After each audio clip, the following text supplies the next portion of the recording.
Good afternoon. So I'm Marjorie Sorrell and had the opportunity to live in this beautiful town of Port Hope from 1981 to 2000. And my husband, Brian Sorrell, retired veterinarian, was going to write, and he thought, this is a good town. In fact, he saw Farley Mowat, so and the real estate prices were very good. So we lived on Ward Street, 22 Ward Street, and for the first year, my husband was in town meeting people, and I was commuting back and forth. I had the Bayview School of Ballet, so a ballet teacher in Toronto with performances everywhere. And meanwhile, my mother was very ill, and so after she died, I actually sold the ballet school and took up a life here. So eventually returned to working as a radiographer, which I had been doing. That's where I met my husband. I was teaching at the veterinary college, but going back to humans. And so that was the employment. And the part-time was running another ballet school, the Northumberland Ballet School out of St. Mark's Church, and we did lots of performances here. And volunteering with the East Durham Historical Society, which was some wonderful people, Edna Barrico and all the other wonderful people, Norm Strong. And so I was, for a while, curator of Dorothy's house. And then during the Sesqui year with Donna Strong and Jean Metallic and Jean Clayton, we arranged, which will tell you more about our 1 year of display windows. So which highlighted the 150 years of Port Hope's history after it was incorporated. Mm-hmm. That's great. So what did you find Port Hope was like when you first moved here? Well, when we came in, we found it was very welcoming. Of course, the town was recovering from the flood, mm-hmm. and some of the buildings were still needing some help. But the people were very welcoming, and it was a lot of small shops. And my husband loved walking into town every day because eventually he was the treasurer of this and that, and he'd go to the bank. So he would meet people on the way. But yes, it had opportunities, and my son, who was 12 at the time, John Sorrell, came into Dr. Hawkins' school at that level, and Bob Fair, the principal, and whatnot were important in his life. And some of the friends he met then, he still has now. And he was, well, he's now in his 40s, and I'm 80, almost 81. So my lovely husband, Brian Sorrell, died in 1997, and we had his funeral reception at the town hall because he was such a recognized and appreciated person. Well, as I said, the Main Street. Oh, we asked when we first came, where is Main Street? And the young lad said, you mean Walton?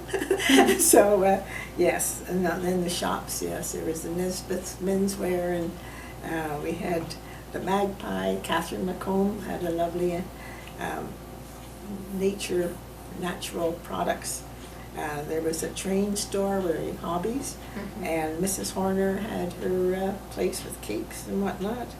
The Capitol Theater was dark.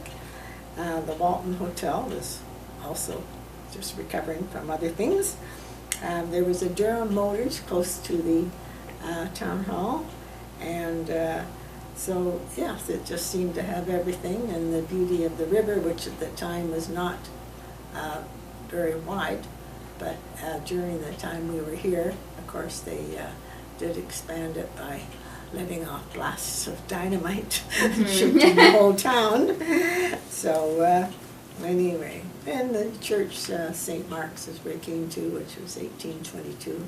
Heritage eventually became the archivist there too. So yeah, we like history, and our house was a very good location, and the former people were the Gordons, who were involved at TCS, so of course we became involved in GCSs too. In 1986, the idea that the fabric of the town did include young people, but they had nowhere to gather.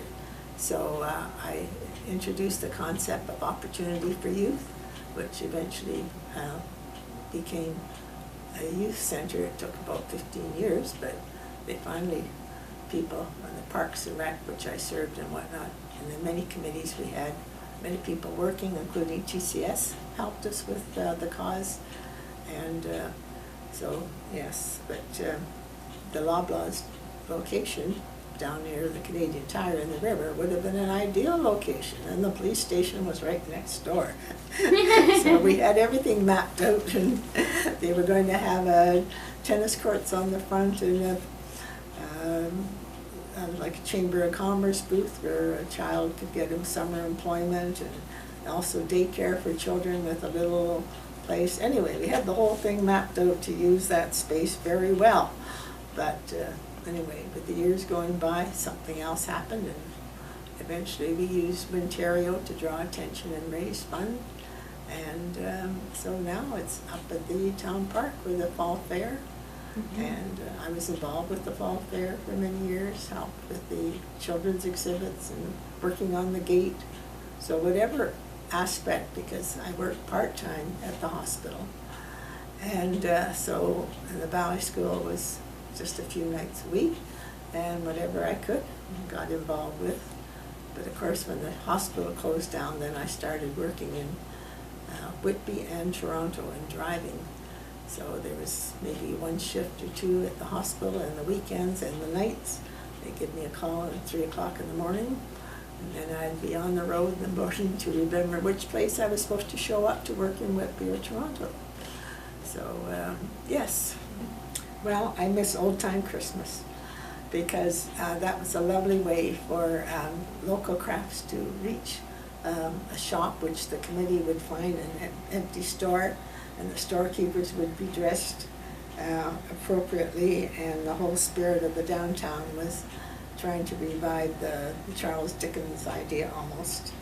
And then the parade, as the head of the Northumberland Valley School, my dancers, we had a float, and on the float, on the Christmas tree, instead of decorations, we had point shoes, which are ballet slippers. And then the parade had to come all the way down the hill on the cement, and about 4 of the girls that were not on the float, they danced all the way down and entertained people. So yeah, that was quite something. I don't know what their ballet slippers looked like at the end, but they wanted to, again, Sugar Plum Fairy idea, and we used to produce Nutcracker every year. Oh, and we used the stage at TCS and local people. So anyway, I had done that in Toronto. Nutcracker was certainly a way. And I remember one parent saying, "But it's so busy at Christmas, we're trying to do everything and we have to come to rehearsals." And I said, "Well, you don't do Nutcracker in Christmas. I mean, you don't do it at Christmas. When else are you going to do it?" So anyway, but yeah, so those are some of the things we miss, but the shops are still personalized, which is good. So my husband, Brian Sorrell, he was born in England. When he came to Canada, he was very much ready for the veterinary school. But of course, the war veterans, they got priority. So anyway, he became a small animal veterinarian with offices in Guelph and in Toronto. And he was eventually volunteering his talents to be the profession. And so he was president of the Toronto Academy of Veterinary Medicine in 1968 and the Ontario Veterinary Association, OVA, in 74, its 100th year. So he used some of these experiences of organization to help, and he was put his name forth and accepted to be on the Property Standards Committee. And I think he had 3 sets of terms starting in 1982. I have a letter which is 1988, 89, 91. He was still driving back and forth to Guelph for the Discipline and Ethics Committee. But while he was here, he also, like myself, was a founding member of Opportunity for Youth in 1986. And we also had Canada World Youth people come and stay at our house, and that was wonderful. And as I was on the highway, he again was the host. joined the public library on the board and served as chairman from 1990 to 1993. He was a founding member of FOG, which is the Port Hope Original Group of Writers, and they used to meet at the Beamish. And besides bending their elbow, they would prepare short stories, and they published many copies over the years. After the Canada World Youth left and our children were no longer at home, we started a bed and breakfast called Brymar, and a friend came up with that, Brian and Marjorie, Brymar. So again, he was the host for that. He received several civic awards, as I did too, and the one was after he was deceased, and so actually after his funeral, the town council had a plaque with their testimony of his value. As I say, they're allowed to have his funeral reception at the town hall. Betty Lake Wakely said, just think our archives, and she arranged it. Mm-hmm. So he also, earlier years, worked occasionally to relieve Nancy Shan at the Ganaraska Veterinary Hospital.